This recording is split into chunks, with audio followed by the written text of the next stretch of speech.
Bonjour à tous, bienvenue sur cette nouvelle vidéo de manga. Vous l'avez vu dans le titre, aujourd'hui je vais vous parler de ma wishlist manga. C'est une wishlist que j'ai depuis un certain moment maintenant. Il y a des mangas que j'ai pu acheter entre temps, donc je vais pas vous en parler aujourd'hui. C'est une wishlist que je compte pas forcément atteindre d'ici la fin 2025, mais ce sera peut-être sur le long terme en fonction du budget, du temps, de tout ça. Je vais vous parler de toutes les séries, des œuvres que j'aimerais avoir pour compléter ma mangatech. Dans le lot, il y aura des mangas sortis en France, mais des mangas aussi qui ne sont pas sortis en France, donc que japonaises. Ça sera donc une vidéo séparée en deux parties. Et votre tâche à vous, ça sera premièrement de vous abonner, parce qu'il y a beaucoup de personnes qui regardent mes vidéos mais qui ne sont pas abonnées, donc abonnez-vous s'il vous plaît. Et deuxièmement, surtout pour ces mangas en japonais, j'aimerais avoir votre avis, j'aimerais savoir si vous les connaissez, parce que vu que c'est des œuvres qui ne sont pas sorties en France, peut-être que ça vous parle pas. Après, pour certains, il y a des animés dessus, donc peut-être que ça vous parlera un petit peu, ou peut-être que ça remontera beaucoup trop loin pour vous, mais toujours étant que j'ai grave envie d'en parler avec vous en commentaire, donc abonnez-vous, parlons-en. Moi, de mon côté, j'ai ma petite tablette avec mes notes, et on y va. La première série dont je voudrais vous parler, vous la connaissez sûrement tous, d'autant plus que la saison 2 est en cours actuellement. Et pour être honnête, j'ai déjà commencé à acheter petit à petit certains des mangas. Je veux bien parler de Les Carnets de l'Apothicaire. J'ai les deux premiers tomes, et le tome 13 et le tome 14 qui est sorti là dernièrement. Et c'est tout. Mais j'aime beaucoup trop cette série. J'aime tellement cette série que j'aimerais avoir, donc vous savez, les deux versions.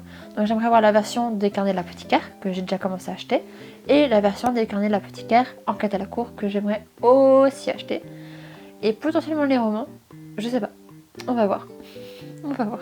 Pour les Carnets de l'Apothicaire, j'ai absolument déjà tout lu. Parce que avant même que la saison 1 ne sorte, une copine à moi m'avait prêté tous ces mangas, donc j'avais tout lu. Et juste après, je suis en mode, ce manga il est genre juste trop bien, j'aime beaucoup trop. Donc je veux tous les acheter. Et quand j'ai commencé à chercher sur Vinted, Le Bon Coin, tout ça, pour acheter directement un lot complet et pas que ça me coûte un bras, la saison 1 est sortie. Et là, il y avait une hype. Je sais pas si vous vous rappelez, mais cette hype autour des Carnets de l'Apothicaire, mais immense, que tous les tomes d'occasion, ils sont soit à 6€ pièce, soit à prix du neuf. Mais rajouter à ça les frais de dossier Vinted et rajouter à ça les prix de port, autant les acheter neufs en fait. Et c'est trop frustrant. C'est très très chiant. Donc pour les Carnets de l'Apothicaire en tout cas, il va falloir que je les achète neufs. Donc j'en achète petit à petit. Mon micro il est tombé. Je vais le tenir, ce sera plus simple. Petit à petit, j'achèterai les autres.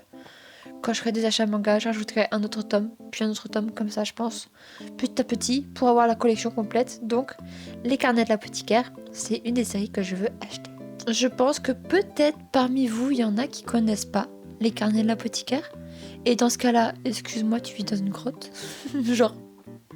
Les Carnets de l'Apothicaire se passent en Chine impériale, sous la dynastie Tang, pour ceux que ça parle. Et c'est là qu'on trouve Mao Mao. Mao Mao, elle est née et elle a grandi dans un bordel. Voilà, point. Elle a grandi là-bas, c'était pas facile parce que du coup, forcément, fille de prostituée, c'est pas la vie rêvée, hein, faut pas se le cacher. Mais Mao Mao, elle a un tuteur qui l'a élevée, qui l'a éduquée. Et ce tuteur-là, il se trouve que c'est un médecin, herboriste. Et il est vachement doué pour tout ce qui est plantes, machin et tout. Et il lui a inculqué son savoir. Elle sait concocter des remèdes et des médicaments. Et ce savoir-là, ça a créé une passion un peu loufoque vis-à-vis des poisons, vis-à-vis des venins, vis-à-vis des trucs comme ça. Et genre, elle est passionnée par tout ce qui est médicinal, par tout ce qui est herbe, machin et tout. Sauf que Mao Mao se fait kidnapper. Elle se fait kidnapper et elle se retrouve dans la cité interdite. Vous savez, la cité où il y a l'empereur, ses concubines, la femme de l'empereur, et le royaume, enfin la cité, est constituée uniquement de femmes vouées à concourir pour devenir la concubine de l'empereur. Et il y a des eunuques, et les eunuques, c'est forcément des hommes à qui on leur a coupé les cerises, comme on va dire. Parce qu'évidemment, dans une cité où il y a un empereur, il veut pas que d'autres hommes viennent tremper le biscuit sur ses concubines. Du coup, quick. Ça, c'est la base de la cité impériale et c'est là-bas qu'elle va se retrouver. Et elle va se retrouver à résoudre des mystères. Parce que comme je vous ai dit, concurrence entre femmes, forcément, ça entraîne aussi des meurtres, des empoisonnements, plein de trucs dans ce genre. Et Mao Mao, qui arrive là-bas, elle sent qu'il y a un truc qui pue. Genre, elle a flairé un truc et elle tente d'alerter les concubines en mode attention, il y a ça. Mais elle veut pas se mouiller pour autant parce que plus loin je suis des problèmes, mieux je me porterai. Mais pourtant, elle se mouille quand même parce qu'elle se fait repérer. Et c'est là qu'elle va se retrouver à résoudre des énigmes, à résoudre des mystères et à être la goûteuse d'une de ses concubines. Et voilà. Imaginez-vous un monde de détective où la détective c'est une femme et que la détective femme est trop forte, elle est trop balèze et elle a une intuition de ouf, elle est genre juste méga intelligente, enfin son savoir lui aide beaucoup et elle est trop maligne putain. Toujours autant qu'il faut le lire, il est trop bien et moi c'est vraiment une des œuvres que j'aimerais avoir dans ma collection. En ce qui concerne le deuxième manga, vous le connaissez peut-être, mais il n'est pas aussi populaire que les carnets de l'apothicaire donc je ne sais pas, vous me dites dans les commentaires. Mais les carnets de l'apothicaire à côté. Maintenant, nous parlons de Shirayuki. Shirayuki Hime, c'est Shirayuki aux cheveux rouges. J'avais les 7 premiers tomes, mais vu qu'il commençait à y avoir beaucoup de tomes et que je voulais pas rentrer dans un cercle vicieux de je prends des mangas au hasard au marché aux puces, machin et tout, si je les trouve, je préfère maintenant, je les ai vendus, et tout acheter d'un coup. Donc, j'espère que la série se termine dans pas longtemps pour pouvoir acheter le lot complet. On verra. Ce manga-là, j'ai découvert grâce à l'animé, parce qu'il y a un animé, je crois pas qu'il y ait de saison 2, mais toujours autant qu'il était trop bien. Et tellement bien que j'avais commencé à le lire en ligne, et j'avais acheté ce premier tome que j'ai vendu ensuite, comme je vous l'ai dit. Mais juste, il est trop bien, et c'est vraiment, l'histoire, elle est construite. Il y a, comme je vous ai dit, c'est un peu plus mature, c'est vraiment une histoire bien développée et je vais justement développer ce sujet plus tard, mais pour l'instant je vais vous parler un petit peu du résumé, du synopsis. Qu'est-ce que c'est que, à part une fille avec des cheveux rouges? On a encore une fois une herboristeuriste. Une herboriste? Herboristeuriste? Attendez. Herboriste. Je sais plus parler français. Donc on a une jeune et jolie herboriste aux cheveux rouges qui travaille pour faire des médicaments, des remèdes pour les gens de son pays. Et le prince de celui-ci est en mode « Elle est trop belle, je veux l'épouser !» Et elle est en mode « Non, je veux pas être enfermée dans un château toute ma vie, je suis là pour faire des remèdes et pour aider mon prochain. Donc c'est non !» Et le gonze, il est tellement chiant et relou que la seule solution qu'elle a trouvée pour lui échapper, c'est de se couper sa tignasse. Elle laisse une tresse derrière elle et elle se casse du pays, elle s'exile elle-même. On la voit fuir, on la voit partir loin, loin, loin. Et elle tombe sur Zen. Zen et ses compagnons. Zen qui a des allures de vagabond, mais en fait il s'agit d'un prince aussi. Et si je me rappelle bien, c'est vraiment par un concours de circonstances un peu the fuck qu'elle se retrouve à lui sauver la vie ou le soigner ou je sais plus quoi. Alors que c'est un prince et ses compagnons, donc le garde du corps est en mode oula, est-ce qu'on peut lui faire confiance à cet inconnu? Bref, elle le fait, ils sont contents, elle va avec eux au royaume. Bon, en voyant la couverture du tome 1, dans tous les cas, vous vous doutez bien qu'il va y avoir une amourette.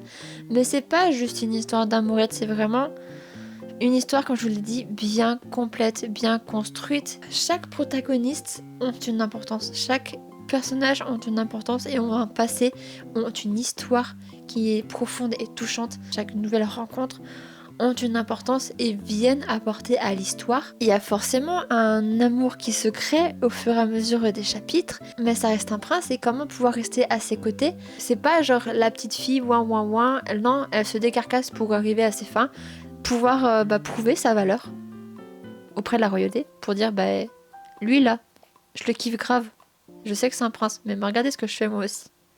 C'est vraiment une belle histoire. Une très belle histoire. Moi j'aime beaucoup. Est-ce que vous l'avez lu? Est-ce que vous avez regardé l'animé? Si vous avez regardé l'animé, il faut lire le manga maintenant. Mais franchement, c'était une très belle histoire. Et encore une fois, c'est un des mangas que j'aimerais avoir dans cette petite collection. Et j'ai dépassé les 800 tomes. Oui. La prochaine série en question, c'est Arte.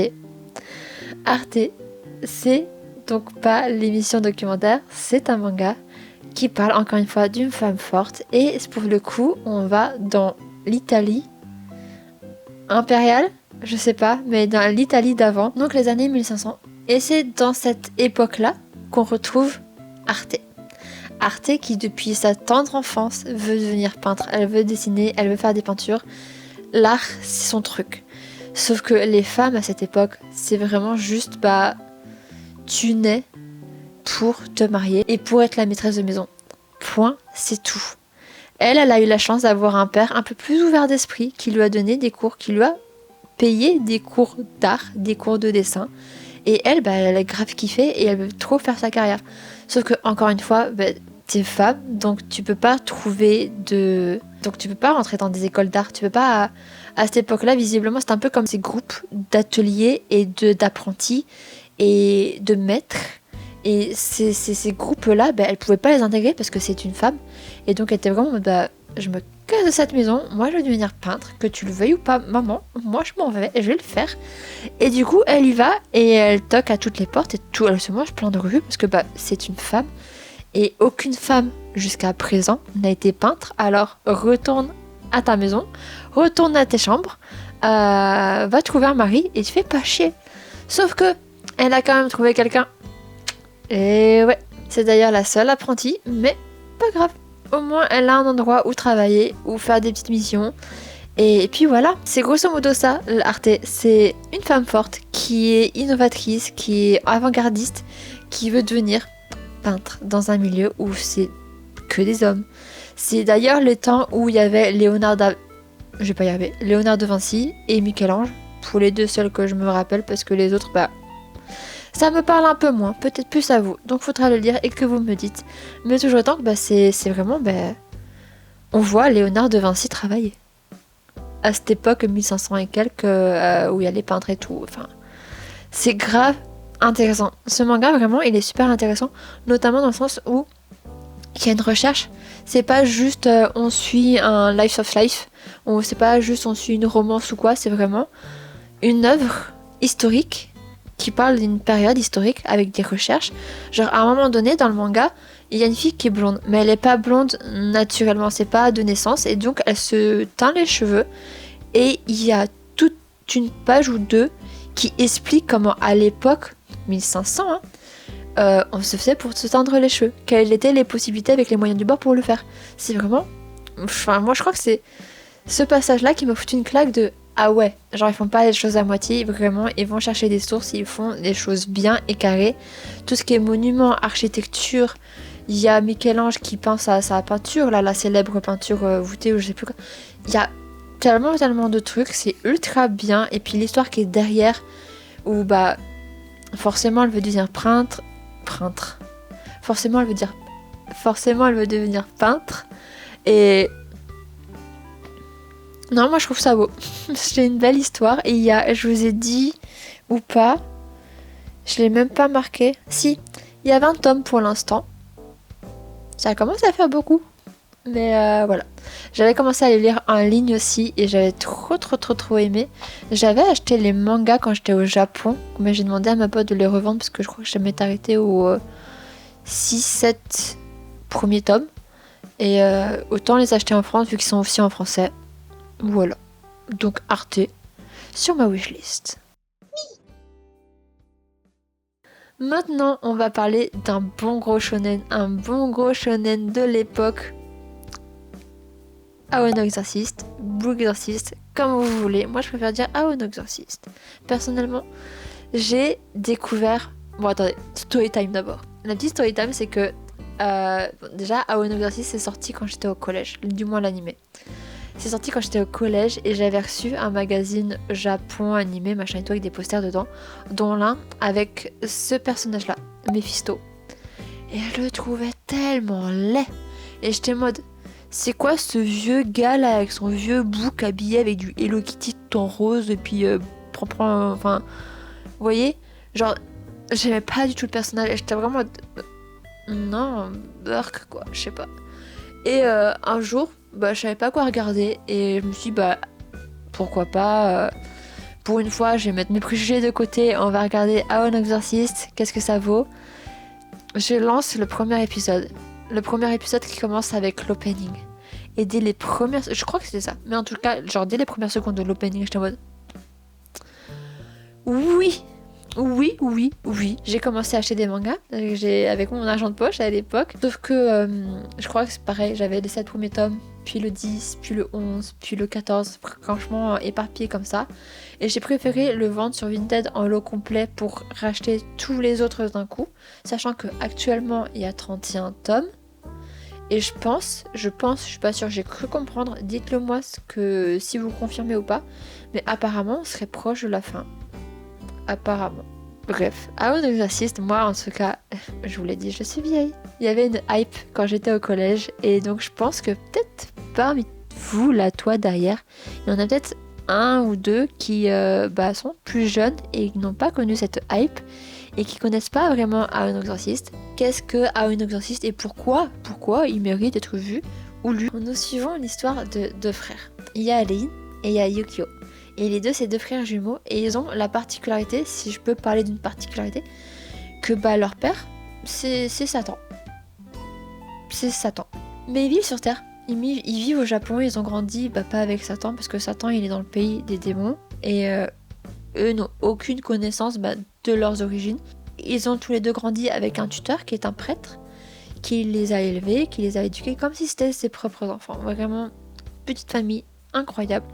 Et Lynn, lui, c'est vraiment le genre d'enfant turbulent, ultra hyperactif. Franchement, il s'attire tout le temps des ennuis, il se trouve dans des bagarres, dans des conflits, bref. L'enfant turbulent, chiant. Et il y a Yukio, c'est vraiment l'enfant modèle, avec ses petites lunettes, il est sage, il l'emmène pas large, il est vraiment le frère modèle, quoi. C'est deux mondes, deux salles, deux ambiances, c'est... voilà. Et sauf qu'il y a un jour où Lynn, il commence à voir des trucs. Il voit des petits démons, il voit des trucs flotter dans les airs. Il comprend pas trop ce qui se passe. Et un des garçons avec qui il y avait un conflit, d'un coup il y a des cordes qui ont poussé sur sa tête, mais genre what the fuck. Et franchement cette journée elle part en cacahuète mais d'une vitesse. Son tuteur meurt. T'as Satan qui apparaît devant lui et il est en mode hé hé, je suis ton père. Je suis ton père. Franchement, cacahuète totale. Et du coup, lui, il comprend rien. Son monde est chamboulé. Son tuteur se fait tuer. Satan lui fait en fait, je suis ton père. Et lui, il est en mode non. Et il se retrouve il a pas le choix parce que ses origines le rattrapent. Il y a une queue qui pousse. Il a des flammes bleues qui sont les flammes bleues de Satan. Donc, il peut rien faire que d'accepter ce qu'il est. De toute façon, il a pas le choix. Et c'est à partir de là que commence l'histoire, mine de rien. C'est là que tout commence, que comment il va faire pour vivre en tant que fils de Satan, alors que tout le monde déteste Satan, parce que Satan, on le rappelle, il veut détruire le monde. Enfin, il veut gouverner le monde. C'est un bon gros shonen qui parle de démons. C'est trop bien, franchement. C'est pas comme tous les bons shonen, hein, ça parle d'animé, non, d'amitié, de fraternité, de famille, de plein de choses, de sujets profonds, de la vie, de la mort. C'est... moi j'ai trop aimé. C'est vraiment un des mangas. Là il y en a 31 tomes. J'espère que ça en est pas loin de la fin parce que 31 tomes c'est un coup quand même. Voilà. C'était tout pour moi. Pour How an Exorcist que je vais re-avoir dans ma collection un jour. Peut-être, on ne sait pas. Et maintenant, je vais vous parler de cette dernière série parmi les séries parues en France. Pourquoi ça, je ne sais pas. Parues en France, que je voudrais acheter. Et c'est la série Et c'est la dernière série que j'ai ajoutée à la wishlist. Pour être totalement franche avec vous, c'est vraiment la plus récente. C'est Free Eren. Comme How an Exorcist, j'étais vraiment réticente à lire le manga ou à regarder l'anime surtout parce que je tombais tout le temps sur ce même. À un moment donné, trop c'est trop et j'étais trop en mode c'est quoi cette... Enfin, c'est nul. Je suis désolée. Moi, j'avais pas j'étais pas dans la blague, j'étais pas dans cet univers de Frieren. J'avais pas la private joke. Donc j'étais vraiment bah c'est nul. Et puis même en cosplay, forcément, c'est très aguicheur. Et j'étais vraiment de elle le fait exprès, ok passe, ou genre juste. Je sais pas, moi ça me parlait pas trop. Du coup, un jour, comme pour un nous insiste, je m'ennuyais, je savais pas quoi regarder. Et quand je fais du montage, j'aime bien mettre un animé ou une musique, enfin musique, ou la musique, oui, ou des vidéos YouTube en fond. Et je suis un petit peu les deux. Et là, j'avais mis Frieren. Et bah, pinaise, vraiment très agréablement surpris. Je m'attendais pas à ce que ce soit un animé aussi posé et chill et doux. J'ai vraiment trop aimé. Je crois que je porte trop le micro haut, comme ça on voit plus ma bouche. Je vais tenter de le porter là. Ça fait peut-être... ça fait 40 minutes que je parle avec le micro comme ça, je suis désolée. Bref, Frieren. Vous connaissez la chanson? Vous savez que maintenant je vais vous expliquer de quoi ça parle pour ceux qui ne savent pas. Pourtant c'est un animé récent. Et c'est tellement aimé que je voudrais avoir le manga dans ma collection. C'est de quoi ça parle? Ça parle de... Déjà, mettez-vous dans la tête qu'on est dans un monde style RPG. Il y a des groupes, il y a le maître des démons, il faut battre le roi des démons. Il y a des groupes, il y a des guildes. Et puis là, on a un groupe de 4 personnes avec une mage, un guerrier, un nain et un prêtre. Et les 4, ils vont voir le roi des démons, lui botter le cul et revenir en vainqueur. Ça, c'est pour les bases du manga. Ils ont battu le mal qui régnait sur Terre. Sont revenus en héros. Maintenant, c'est des héros. Il y a des statues partout. C'est les 4 héros qui ont sauvé le monde. Dans le lot, il y a Frieren, donc cette mage qui est en fait une elfe. Une elfe qui vit des centaines et des centaines et des centaines et de siècles et de trucs d'années. Trop longtemps. Et du coup, elle a une vision des choses qui diffère par rapport à nous, pauvres humains. Elle, les années, ça se passe comme ça, donc elle n'a pas la même notion de temps, et qui joue aussi sur sa façon de voir les choses, parce que pour elle, ça passe vite. 50 ans, c'est quoi? C'est genre 1 an, pour elle, par exemple. Alors que nous, non, c'est déjà beaucoup, hein. Mine de rien, il y a 4 saisons, hein. Donc, l'aventure s'achève, les héros sont accueillis en héros. Frieren, elle est en mode moi je vais parcourir le monde, je vais aller chercher des sortilèges par-ci par-là et je reviens dans 50 ans vous dire bonjour. C'est bonjour de courtoisie tous les 50 ans normal. Et c'est ce qu'elle fait, elle revient dire bonjour au guerrier, à tous ses copains. Et le guerrier, lui, il est vieux maintenant parce que je sais pas quel âge il avait à l'époque, 20, 30 ans, un âge très avancé. Et c'est papy et elle arrive pile à temps au moment où il va rendre son dernier souffle. Et là, Frieren, elle est pleine de remords. Parce qu'en mode, en fin de compte, le temps est passé si vite que je connais pas mes compagnons. Je sais pas ce qu'ils aimaient, elle sait rien d'eux. Et surtout un peu avec ce regret-là de je les connaissais pas tant que ça. Pourtant, c'était mes compagnons d'armes, mes compagnons, quoi. Donc elle a ses remords, mais elle a quand même une chance de pouvoir le revoir et discuter avec lui. C'est de refaire tout le chemin qu'ils ont fait, retourner au nord, loin après le royaume des démons. Et là, elle pourrait reparler avec son spectre ou je sais pas, son âme, une dernière fois. Et donc, le connaître un peu plus. Himmel, en plus, avait vraisemblablement des sentiments vers elle, mais il lui a jamais dit. Et dans l'aventure, du coup, elle va repasser par là où ils ont passé eux. Elle va pouvoir se rappeler toutes les aventures qu'ils ont vécues et tout, les gestes que lui, il a fait de bienveillance et d'amour. Nous, spectateurs, on les revoit et c'est trop touchant. Et dit comme ça, peut-être que ça vous fait penser à Violette Evergarden.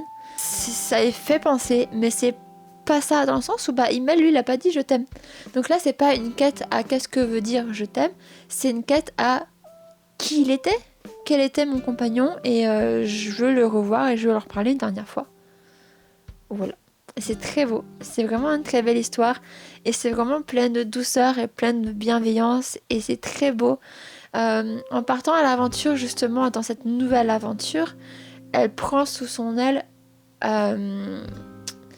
une orpheline qui a été récupérée par l'un de ses compagnons d'armes, par le prêtre. Donc c'est une orpheline qui l'a recueillie et qui lui confie avant de mourir, parce que lui aussi était humain. Et du coup, testament, occupe-toi de cette petite qui est aussi une mage comme toi et apprends-lui des choses. Et du coup, c'est ce qu'elle va faire. Elles vont partir ensemble. Puis sur la route, ils vont rencontrer un garçon qui va se joindre à leur petite troupe. Et c'est vraiment trop mignon. J'aime beaucoup trop. Comment j'ai fait pour ne pas vouloir regarder cet animé de suite? Et cet animé, vraiment, c'est déjà les musiques et la douceur qui émanent de cet animé. J'aimerais beaucoup voir ce que ça donne en manga. Et pour le coup, là, c'est pas un manga que je suis allée voir et que je peux aller lire en ligne. J'ai attendu, j'attends toujours d'avoir le papier physique, le manga physique pour pouvoir les lire. Et c'est vraiment le dernier petit ajout sur ma wishlist de manga qu'il faut dans ma collection. Un jour peut-être. Je vous ai menti, c'était pas le dernier manga français, édité en France du moins, que je voulais dans ma collection. Il y en a un autre, mais si je vous en parle pas, c'est parce que je l'ai déjà acquis là récemment, il y a pas longtemps. Je suis trop contente. Je vous en avais parlé dans la vidéo il y a 2 semaines. Oui, c'est ça, il y a 2 semaines, avec le giveaway, avec mes mangas du Japon. C'est une série que j'ai ramenée du Japon, que j'ai acheté après pour 70€ les 21 tomes 70€ sur le bon coin. Franchement, j'ai fait une affaire de ouf, de fou malade. Je suis trop contente. Et d'ailleurs, oui, effectivement, il y a un giveaway. Il y avait du moins un concours pour ce petit tome-là. Pardon. Dans ce petit tome-là. Et vous voyez un truc qui dépasse. Qui partira pas avec le manga, je pense. Parce que c'est un bouton très important pour moi. Ce petit bouton s'abonner. Si vous pouvez cliquer dessus, ça me fera très très très plaisir. Et je vous en remercierai du fond du cœur. Et donc oui, comme je vous le disais, il y a ce petit manga là qui est à gagner. Le concours se termine au moment de cette vidéo. Et là, la Mika du futur est en train de faire le tirage au sort pour ce petit manga japonais de Toilet Boon Hanako-kun. Il est pas mal mon petit coup avec le bouton s'abonner, hein. J'en suis plutôt fière. Je suis vraiment plus que fière en fait. J'aime beaucoup trop cette vanne. Abonnez-vous, s'il vous plaît. Après donc presque 50 minutes de tournage, pour moi, je vais enfin vous parler des mangas en VO, des mangas en japonais que j'aimerais acquérir dans ma collection. Il y a beaucoup moins de choses à dire parce que là, c'est vraiment des œuvres que j'ai pas forcément lues. Ça ira techniquement un peu plus vite, vous rassurez-vous. Donc, pour les séries en VO, il y en a 5 que j'ai à vous présenter. La première étant... J'ai besoin de mes notes parce que le titre est long. Isekai de mofu mofu nade nade suru tame ni gambattemasu. En gros, Fluffy Paradise en anglais. Et c'est aussi le nom de l'anime, je crois. Fluffy Paradise. Il est disponible sur Crunchyroll. C'est comme je vous l'ai dit, un anime. Je l'ai découvert grâce à l'anime du moins. Et il est tellement mignon. Mignon. De toute façon, si vous savez ce que ça veut dire mofu mofu en japonais, vous vous doutez que c'est mignon. Et... par recommencer. Le manga, il n'y a pas d'annonce. On ne sait pas s'il sortira en France, je ne sais pas. Actuellement, il y a 14 tomes en cours au Japon. Je les veux tous. Ils sont... Déjà, les couvertures sont trop bien. L'animé était trop mignon, trop choupi, mais je vais revenir dessus. Il y a un potentiel niveau manga. Pourquoi il y a 14 tomes? Il y a le potentiel pour. On va pas s'ennuyer avec. J'ai très envie de la voir en fait. Et deuxièmement, les isekai et moi, bof. De base, vraiment bof. J'ai beaucoup de mal avec le monde des isekai. Avec le... il meurt et se retrouve trop badass avec des pouvoirs. C'est nul. Je suis désolée. Moi, j'ai vraiment du mal. C'est... je sais pas. Autant commencer par une petite fille qui naît, machin et tout, plutôt que elle est morte. Elle revit. Faites-la vivre directement. Je sais pas. Bref. Toujours étant que là, on est sur une jeune fille de 27 ans qui meurt de surmenage. Et qui se réveille en nourrissant dans ce nouveau monde. Dans ce nouveau monde fantastique où il y a de la magie. Et elle, en renaissant, elle développe ce don. Parce que quand elle meurt, elle se dit « Oh, j'ai gâché ma vie. J'aurais voulu pouvoir toucher tout ce qui était mofu mofu et foua foua. Et j'ai gâché ma vie et j'aimerais faire ça dans ma nouvelle vie. » Du coup, c'est ce qu'elle va faire. Elle sera bébé et elle voudra toucher absolument tout ce qui est tout doux, tout ce qui est soyeux, tout ce qui est waouh, tout ce qui est peluche. Elle veut tous les caresser. Elle veut caresser toutes les bestioles du monde. Ça, c'est son but ultime. Et elle avait cette pensée-là en mourant et en naissant, du coup. Et elle a développé un don qui fait que tout ce qu'elle croise comme animal, copain. Tout ce qu'elle croise comme animal, je te touche, t'es mon pote, on devient copain. Le méchant dragon trop badass qui fait peur. Copain. Franchement, c'est trop mignon. J'aime beaucoup trop. Du coup, elle allie les animaux, elle les comprend, elle peut leur parler. Juste trop mignon. Trop mignon. Et comme je vous disais, je trouve que ce manga a du potentiel parce que c'est pas juste une petite fille qui waouh, mofu, foua, je touche à tout. C'est vraiment, justement, une jeune fille qui a un futur. Il y a des gens qui sont en mode, il faut tirer un profit de son talent. Il y en a d'autres qui sont en mode, non, c'est une jeune fille, il faut qu'elle vive sa vie le plus normalement possible. Et vraiment, il y a des clans, machin et tout. Il y a les proches du roi parce que sa famille est proche du roi aussi, parce que c'est une famille aisée dans laquelle elle naît aussi. Donc il y a vraiment ce côté d'enjeu du roi, de qu'est-ce qu'on va faire d'elle, machin et tout, est-ce qu'on va tirer profit de son potentiel, qu'est-ce qu'on fait, et il y a vraiment un peu ce débat politique autour de elle et ses pouvoirs, et elle qui grandit, et j'espère qu'on la verra peut-être plutôt adolescente encore après dans le manga, qu'est-ce qu'elle va faire avec son don, qu'est-ce qu'elle va faire avec son pouvoir. Who knows? Et j'aimerais le savoir, j'aimerais savoir ce qui se passe. Et pour le coup, je l'ai pas lu en ligne non plus parce que j'aimerais beaucoup l'acheter également et tout lire. Je monte de ce côté-là parce que c'est de ce côté-là que j'ai tous mes mangas en VO de base. Donc ça ira par là-bas. Mais j'ai très très envie de l'acheter.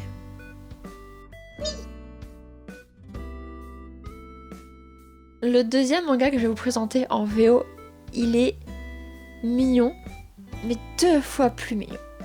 Il s'appelle Belzebub Jo no Okinimezu Mama.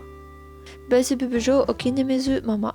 Et en fait, ce manga-là, je l'ai découvert pas pour l'animé, parce qu'il y a un animé, mais j'ai découvert un manga d'abord grâce à, je vais vous le montrer de suite, Ceci, c'est le magazine de prépublication de Ulyum Gangan. J'étais persuadée que c'était autre chose, genre Square Enix. Non, c'est Square Enix. Donc Gangan Square Enix, c'est le magazine de prépublication où paraît... Je pensais que c'était un shoujo, mais visiblement c'est un shonen du coup. Ce manga trop mignon, regardez comme elle est mignonne. Voici Belzebub. Et donc j'ai découvert ce manga plutôt, avec ce magazine, je l'avais lu et j'avais trouvé ça trop mignon, le petit chapitre déjà à l'intérieur. Et du coup j'étais en mode go, il y a un animé, je vais le regarder. Et c'est trop mignon. Ensuite donc, Belzebub. Belzebub, c'est la reine des démons, comme le Belzebub, je crois, je suis pas sûre. Toujours autant que c'est la reine de son royaume. Et elle aime les trucs mignons, elle aime les trucs roses, elle aime les trucs mofu et foua. Elle aime tout ça, elle est comme moi. Elle est toute jolie, elle est toute mignonne, elle est toute... Je suis la reine des démons, mais et elle est juste trop choupie. Et puis il y a ce gars, Mulin. Mulin, lui, il a toujours voulu servir Belzebub. C'est un soldat, il a toujours rêvé de travailler aux côtés de Belzebub. Et du coup, il y arrive enfin, il y a un poste qui se libère, il va servir Belzebub. Et grosse surprise de voir la petite pitchoune. Je suis la reine des démons et j'adore les trucs mignons. Et c'est vraiment juste ça. C'est du slice of life. Trop mignon. De la vie d'une reine des démons. Qui aime les choses mignonnes. Qui aime les tea parties. Trop choupi. Et c'est terminé en 12 tomes. Donc, oui. Il me le faut dans ma collection. Oui. On va parler maintenant d'un manga qui existe aussi en animé et c'est encore une fois grâce à l'animé que j'ai voulu l'acheter en manga et encore une fois qui existe en manga qu'au Japon et qui n'est pas demandé en France, je pense. En tout cas, il n'est pas en France et c'est bien dommage parce que là, on va parler de Ramen Daisuke Koizumi-san. Tout est dans le titre. Koizumi qui aime des ramen. Et c'est trop bien. C'est juste trop bien. Le manga est en cours en 12 tomes. Au Japon. Je l'ai vu en français, mais tant pis. Je pense que c'est trop japonais pour le coup pour que ça sorte en France, je sais pas, parce que forcément c'est un manga qui parle purement de ramen. On en apprend énormément sur les ramen, sur toutes les sortes de ramen, toutes les sortes du nord, du sud, de l'est, de l'ouest du Japon, de toutes les sortes et variantes disponibles de ramen régional et compagnie. Comment les manger, plein de choses intéressantes sur les ramen. Et notamment toutes les boutiques qu'elle va avoir elle. Donc boutiques de ramen, les restaurants de ramen, pardon. Ils existent tous. Tous les lieux où elle va existent tous. Donc je sais pas si ça serait vraiment intéressant pour un Français. Je sais pas. Moi ça m'intéresse parce qu'en plus j'avais pour projet à l'époque de faire une série de vidéos sur ma chaîne principale où je vais voir tous ces ramen. Et bah finalement Covid oblige, j'étais un peu confinée chez moi au Japon aussi. Enfin je sortais pas plus trop. Et bah ça, le projet n'a pas vu le jour, mais peut-être un jour, on ne sait pas. Donc allez voir la chaîne principale si vous le souhaitez aussi. Un jour peut-être. Les ramen, je pense que ça parle à tous. Moi notamment. Mais à vous aussi, surtout en France, les gens aiment beaucoup les ramen. Donc je pense vraiment. Peut-être ça a du potentiel en France, je ne sais pas. Je ne sais pas. Débattons-en. Parlons-en dans les commentaires. Anasaku Iroha. Vous le connaissez peut-être. C'est un des premiers animés que j'ai regardé d'ailleurs quand j'étais au collège, encore une fois. Et il est trop bien. Franchement, il est trop bien. Il est certes sérieux, mais je vais vous expliquer pourquoi. Mais c'est... Commençons par le commencement, le résumé. Nous avons Ohana. C'est une jeune fille banale. Enfin banale. Elle vit avec sa mère uniquement et sa mère, elle est journaliste. Elle voyage beaucoup, elle fait des articles sur des hôtels, sur des hébergements, sur des trucs à faire, vraiment touristiques plutôt. Et du coup, sa mère est souvent absente et elle se retrouve souvent toute seule. Jusqu'au jour où sa mère, je sais plus pourquoi, mais sa mère elle est en mode bon, là ça va pas le faire, je vais partir longtemps ou je sais pas. Du coup, tu vas aller vivre chez ta grand-mère. Sauf que Ohana, elle a jamais connu sa grand-mère, elle sait pas qui c'est. Donc bon, enfant, lycéenne, elle peut pas trop contredire sa mère, du coup, plutôt que finir à la rue, elle va chez sa grand-mère, elle prend le train, elle y va, et elle, dans sa tête, à ce moment-là, elle est en mode, grand-mère, comme une mamie, super sympa, qui te donne un bonbon, trop mignonne. Elle arrive, c'est une vieille meuf, la vieille mamie, genre trop chiante. Genre, elle arrive, elle est en mode, si tu veux dormir sous mon toit et manger, t'as intérêt à travailler, ma cocotte. Genre, tu vas pas venir ici comme une fleur. Dormir chez moi, ça se mérite. Et surtout que chez elle, surtout que là où elle habite, c'est pas n'importe quoi. C'est un ryokan, c'est ces auberges traditionnelles japonaises. Et tu vas travailler, ma cocotte, tu vas faire du ménage. Tu veux dormir chez moi, mais ce sera pas gratuit. En fait, ça se mérite. Et du coup, elle se retrouvait face à cette mamie qu'elle avait jamais vue, une inconnue. Genre, la fille, déjà, genre... Juste dégager chez moi, va vivre chez sa grand-mère, c'est une inconnue, mais on s'en fout, tu vas vivre avec elle. Et elle arrive un peu déstabilisée par cette nouvelle vie, faut le dire. Et là, bim, dans ta face, tu vas travailler. La pauvre. Mais elle travaille. Elle a pas le choix, si elle veut pas finir à la rue. Et elle va rencontrer beaucoup de monde, elle va découvrir ce que c'est que la vie active, elle va se faire des copains. Tous les personnages ont encore une fois une profondeur, ils ont une histoire et c'est touchant. Et je pense à une personne en particulier, là c'est vague dans mon esprit, mais elle avait une histoire vraiment genre dure quand même. Et c'est au moment où j'écris un petit peu mon script et les notes que j'ai pour cette vidéo là que je me suis dit mais ça remonte à trop loin et j'ai trop envie de regarder l'animé à nouveau. Et oui, je parle toujours de l'animé jusqu'à maintenant parce que il y a cet animé là et le manga est adapté de l'animé, je crois. Il y a 5 tomes, il y a que 5 tomes pour les 26 épisodes terminés au Japon. Il y a eu un séquel ensuite de 2 tomes et il y a eu, j'ai vu sur Amazon Japan, je crois que c'est 2 romans, je suis pas sûre. Et c'en est 2 et les couvertures sont liées ensemble, enfin genre juste trop beau de base, je sais pas exactement ce qu'il y a dedans mais j'ai envie de tout acheter.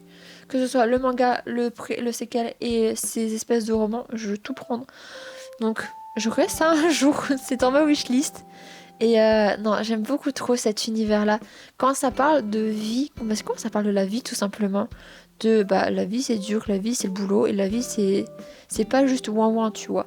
Et encore une fois, c'est ces mangas où t'es fort, l'héroïne est plutôt forte et c'est ce genre de manga, une fois lu, ou même l'animé, une fois vu, ça te donne un élan de motivation et t'as envie de de te sortir les doigts des fesses et de vivre ta vie et de faire des trucs pour toi et de te tirer vers le haut. Et c'est vraiment ces mangas et ces animés-là que j'aime particulièrement, qui te hissent vers le haut et qui te donnent un petit peu d'espoir et de baume au cœur. Et Hirosaku Hiroha, ça en fait partie. C'est un de ces mangas animés que je vous recommande et que je veux avoir dans ma collection.